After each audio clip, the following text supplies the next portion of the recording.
양서영 변호사의 상담소 양담소를 찾아주신 여러분 환영합니다. 양서영입니다. 골프장 8번 홀 A씨가 친 공이 해저드로 들어가자 캐디가 공을 줍겠다고 말한 뒤 자리를 옮겼습니다. 그런데 캐디가 10m 정도 멀어지자 A씨는 별다른 신호 없이 다음 샷을 크게 휘둘렀는데요. 이 골프공이 캐디의 얼굴을 가격하면서 코뼈가 부러지는 전치 4주 부상을 입었습니다. 캐디는 정신을 잃은 채 구급차에 실려 병원으로 옮겼는데요. A씨 일행은 캐디 교체 후 남은 라운드를 모두 마쳤다고 합니다. A씨는 어떤 처벌을 받았을까요? 법무법인 승인 양소영 변호사입니다. 네, 공을 줍던 캐디를 앞에 두고 골프채로 공을 쳐서 크게 다치게 한 50대. 경찰은 과실치상 혐의로 A씨를 입건을 했는데요. 경찰은 바로 앞에 캐디를 놓고 골프공을 쳐서 심각성이 있다고 보고 더 처벌이 엄한 중과실치상 혐의를 적용을 했습니다. 일반 과실치상은 500만 원 이하 벌금형인데요. 중과실치상은 5년 이하 금고 또는 2천만 원 이하 벌금형에 처해질 수 있습니다. 검찰도 역시 A씨의 과실이 중하다고 보고 중과실치상 혐의를 적용해서 재판에 넘겼습니다.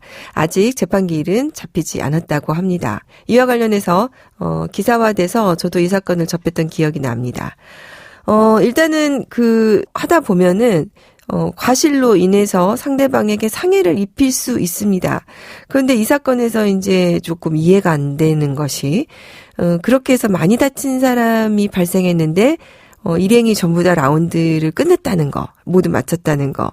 이게 이해가 안 갈 뿐 아니라, 역시 A씨는 사건 발생 1년 뒤에도 여전히 캐디에게 진심 어린 사과 한마디가 없다고 하니까, 이게 저는 이해가 안 가는 것 같아요.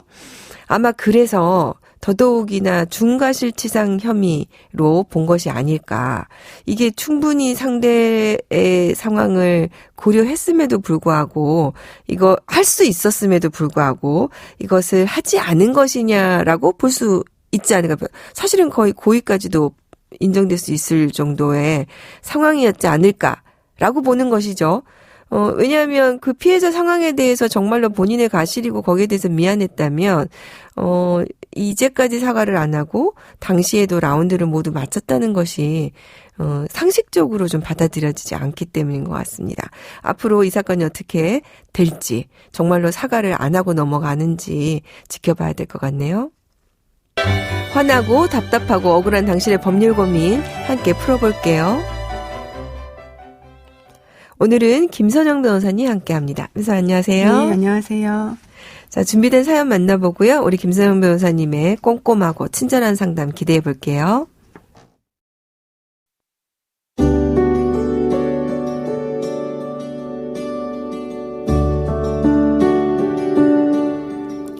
(5년) 전 약국 개업을 준비하는 고향 친구가 월 1%의 이자를 주고 3년 안에 갚아줄 테니 2억 원을 빌려달라고 했습니다.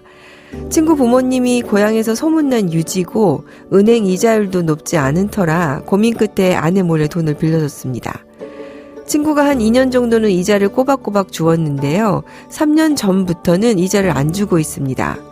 약국도 그럭저럭 잘 되는 것 같았는데 이상해서 수소문을 해보니 친구가 주식 투자에 실패하면서 살던 집까지 은행 빚을 못 갚아 날렸다는 겁니다. 그러던 중 1년 전 친구 아버지께서 돌아가셨다는 부고를 받고 도리는 해야 할 것 같아서 장례식장을 다녀왔습니다. 친구 아버지가 돌아가신 것은 안타깝지만 한편으로는 친구가 아버지로부터 받은 상속재산으로 빚을 갚아줄 수 있지 않을까 조심스럽게 기다렸는데요. 아무런 소식이 없었습니다.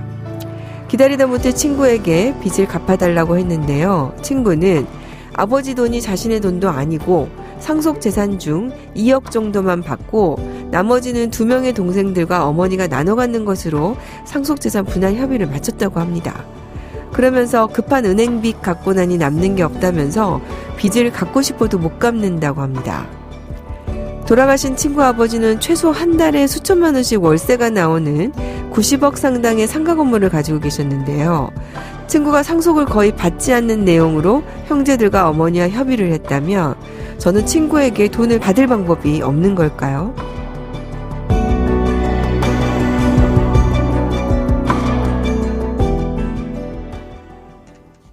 네. 친구가 90억 상당의 건물 중에 일부를 상속을 받거나 그 상속분을 현금으로 어쨌든 정산을 받았다면 사연자 입장에서는 빚을 충분히 받을 수 있었을 거다라고 생각할 수 있는 상황이군요. 네네. 어떤가요, 변호사님? 네, 친구가 법정 상속분대로 상속을 받았다면 이제 빚을 갚을 수 있었던 상황으로 보이는데요. 즉 네. 상속 재산과 관련해서는 피상속인의 유언에 따르는 것이 원칙이고 상속인들이 돌아가신 후 3개월 내에 상속포기 한정 승인 신고를 하거나 특별한 협의가 없으면 그래서 법정 상속분대로 상속을 받을 수 있는 것이 원칙입니다. 그러게요. 지금 네. 사연상으로는 보면 유언이 있었던 것도 아닌 것 같고 네. 그런데 협의를 통해서 이렇게 결정을 했군요. 네. 그래서 그 상속분에 대해서 한번 보면 상속 순위에 대해서 일단 상속 순위나 상속 비율에 따라서 얼마나 받을 수 있는지를 살펴보겠습니다. 일단 상속 순위에 관해서는 직계비속 즉 망인의 자녀들이 1순위가 되고 그 배우자가 자녀들과 함께 상속을 받고 그 비율은 배우자가 자녀들 5화를 가산해서 상속을 받는 것이 원칙입니다. 그래서 사안의 경우에 그 사연자분의 친구가 다른 형제들과 함께 각 1대1대1의 비율로 그리고 그 어머니가 1.5의 비율로 상속을 받게 되는데 다른 재산을 고려하지 않더라도 최소한 상가에 대해서 9분의 2를 상속받을 수 있고 이를 현금으로 환산하면 9분의 2면 최소한 20억에 상당하는 그 지분을 상속받을 수 있는 것이 원칙입니다. 그런데 지금 사연자 경우에는 지금 본인의 법정 상속분에 훨씬 못 미치는 내용으로 분할 협의를 했군요. 이게 협의로서 가능한 겁니까? 네, 원칙적으로는 피상속인이 사망한 경우에 그 유언이 없는 경우 상속인들 간 협의로 법정 상속분과 무관하게 상속 재산을 나누는 것으로 협의가 가능하고 그 협의 양식에는 특별한 제한이 없습니다. 다만 상속재산 분할에 관한 협의는 공동상속인들 간에 이루어지는 일종의 계약이라서 공동상속인 전원의 동의가 있어야 하고 따라서 상속인 중 일부라도 동의가 없으면 그 효력은 무효가 됩니다. 즉 원칙적으로는 법정 상속분과 무관하게 협의를 할 수 있는 것이 가능합니다. 네. 그러면은 일단은 우리 사연자분의 입장에서는 그 협의가 이루어졌기 때문에 이 협의와 관련해서 뭔가 법적으로 문제를 삼거나 이거를 무효로 돌려놓고 싶은 생각이 들 텐데요. 구제 방법이 없습니까? 예, 구제 방법이 없는 것은 아닙니다. 그 민법 사회행위 취소에 따라서 구제할 수 있는 방법이 있는데요. 그 상속재산 분할 협의도 자신의 상속분에 미치지 못하는 가수한 상속재산을 취소하는 경우에는 그 분할 협의 자체가 사회행위 취소권 행사의 대상이 될 수 있습니다. 그 규정에 대해서 살펴보면 민법 제406조가 규정하고 있는데요. 채무자가 채권자를 해함을 알고 재산권을 목적으로 한 법률 행위를 한 때에는 채권자는 그 취소 및 원상 회복을 법원에 청구할 수 있다고 해서 채권자의 사회행위 취소에 대해서 규정하고 있습니다. 아, 네. 그러면은 우리 변호사님 말씀대로라면 지금 친구가 그 형제들과 어머니와 한 상속재산 분할 협의가 사회행위다라고 된다면 취소할 수 있다 이 말이네요. 그렇습니다. 어떻게 따져보면 될까요? 판례는 어떻게 보고 있습니까? 법원의 판례를 한번 보면 그 상속재산 분할 협의는 상속이 개시되어서 공동 상속인 사이에 잠정적 공유가 된 상속재산에 대해서 그 전부 또는 일부를 각 상속인의 단독 소유로 하거나 새로운 공유 관계로 이행시킴으로써 상속재산의 기속을 확정시키는 것이므로 그 성질상 사행위 취소의 대상이 되는 재산권을 목적으로 하는 법률 행위이므로 그 사행위 취소권 행사의 대상이 될 수 있다고 판단을 했습니다. 다만 이제 사행위 취소로 인해서 상속재산 분할 협의 내용이 모두 취소되는 것은 아니고요. 구체적 상속분에 미치지 못하는 범위 내에서 그 취소가 가능합니다. 그래서 사안에 대해서 적용을 해보면 친구가 당초 받을 수 있는 20억에서 실제로 상속받은 2억 원을 공제한 그 18억 원에 해당하는 지분에 대해서 그 지분의 반환을 구하는 방법으로 사행위 취소를 구할 수 있습니다. 네. 지금 변호사님 말씀대로라면 상속재산 분할 협의가 사행위가 될 수 있다. 그래서 취소할 수 있다. 지금 이렇게 보고 계시는 것 같은데요. 그러면은 이 요건을 하나씩 본다면 민법 406조는 채무자가 채권자임을 해함을 알고 이렇게 돼 있으니까 지금 해함을 아는 거는 당연한 거죠. 채권이 이미 있으니까. 20억인데 그러니까 그 채무가 한 2억이 넘는 채무가 있는데 뭐 못 갚을 2억만 받아서 은행빚 갚고 나면 남는 게 없는 건 충분히 알 수 있으니까 네. 이 부분은 입증이 쉬울 것 같습니다. 그렇습니다. 그러면은 이게 재산권을 목적으로 한 법률 행위에 상속재산 분할 협의도 그런 법률 행위로 볼 수 있습니까? 예, 이제 이분이 이 부분을 많이 궁금해하실 것 같은데요.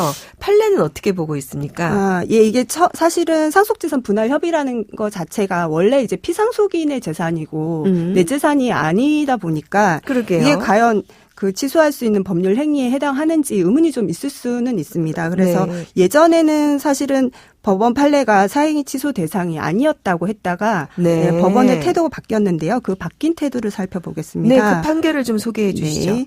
상속재산 분할 협의는 상속이 개시되어서 공동상속인 사이에 잠정적 공유가 된 상속재산에 대해서 그 전부 또는 일부를 각 상속인의 단독 소유로 하거나 새로운 공유관계로 이행시킴으로써 상속재산의 기속을 확정시키는 것으로 그 성질상 재산권을 목적으로 하는 법률 행위이므로 네. 사회행위 취소권 행사의 대상이 될 수 있다고 판단을 했습니다. 그러니까 대법원의 논리는 이거군요. 일단은 상속이 개시됨으로 인해서 원칙적으로 공동상속인들이 네네. 잠정적으로 공유가 됐다. 네네. 그런데 그거를 네. 포기한 거니까 네. 새로운 법률 행위다. 그렇습니다. 그렇군요. 네. 그러면은 이 사행위가 된다고 봐서 네네. 취소가 된다면 이 상속재산 분할 협의가 모두 무효가 되는 겁니까? 꼭 그렇지는 않습니다. 그 사회행위 취소로 인해서 상속재산 분할 협의의 내용이 모두 무효로 되는 것은 아니고요. 그 구체적 상속분에 미치지 못하는 범위 내에서 그 취소가 가능합니다. 네. 그러면 사연의 경우에는 어느 정도나 취소를 구할 수 있을까요? 예, 그래서 사연을 구체적으로 살펴보면 친구분이 당초 받을 수 있는 그 상속분 20억에서 실제로 상속받은 2억 원을 공제한 나머지 18억에 해당하는 지분에 대해서 지분의 반환을 구하는 방법으로 사회행위 취소를 구할 수 있습니다. 네. 예. 그러면은 우리 변호사님 말씀대로 보면 우리 사연자분은 본인의 권리를 구제받을 방법이 있는 건데요. 네, 그렇습니다. 사회행위 취소와 관련해서 법적 조치를 취하려면은 어떻게 하면 될까요? 그러니까 사회행위 취소는 그 행위를 안 날로부터 1년 이내에 그리고 그 행위가 있은 날로부터 5년 이내에 그 상대방을 상대로 소송을 제기하시면 됩니다. 네. 이와 관련해서 안날이라고 하면은 아마 이제 사망 당시에 장례식장을 가셨다고 하니까 네, 아직까지는 시간의 여유가 좀 있을 것 같네요. 그렇습니다. 네, 우리 김서연 변호사님 오늘 도움 말씀 감사합니다. 네. 양서영 변호사의 상담소 양담소는 내일 또 문을 엽니다. 끝곡 넬의 Promise Me 들려드릴게요. 양서영이었습니다.